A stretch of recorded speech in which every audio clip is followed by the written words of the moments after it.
Hey, I'm going to start out the gate with your guy, man, that we all love, and that's Cal Raleigh. Everybody loves. Is there ever going to be a time, is there a place in today's baseball where you can put a C on his chest like the old Jason Varitek used to have in Boston?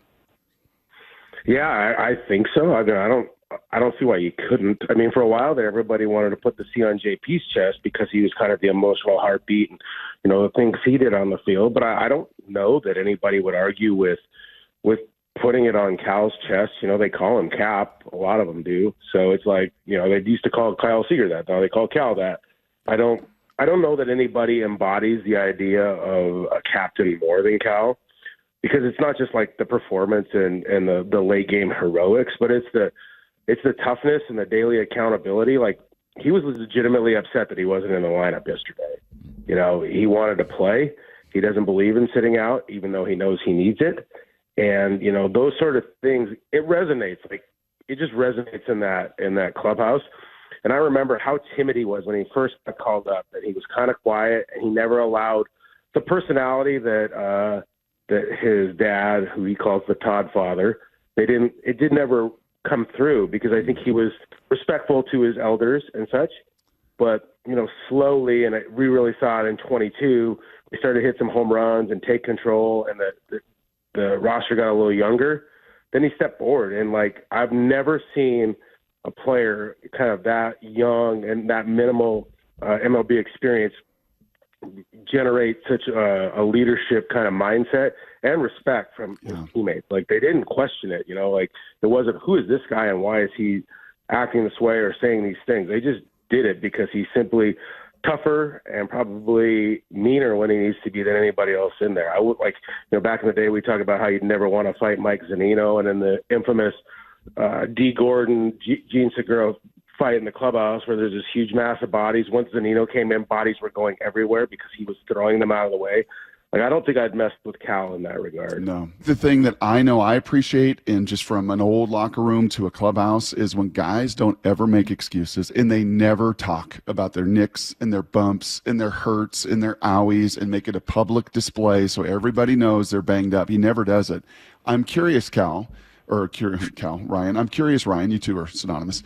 In the same vein, did he go to work on his right-handed power this offseason and not let anybody know about it? Because that's now 5 from the right, 4 from the left, a balance of that power. Is this one of those situations where I don't need to tell you what I'm doing. I don't need to tell everybody what's going on. Have you heard it all? Did he go to work on just adding that now dimension to the right side of his bat? Kind of. Well, yeah, he's no Roethlisberger when it comes to his injuries. You're not going to see him. No. He's not going to tell you. Even the tooth, he didn't want people to know. We knew.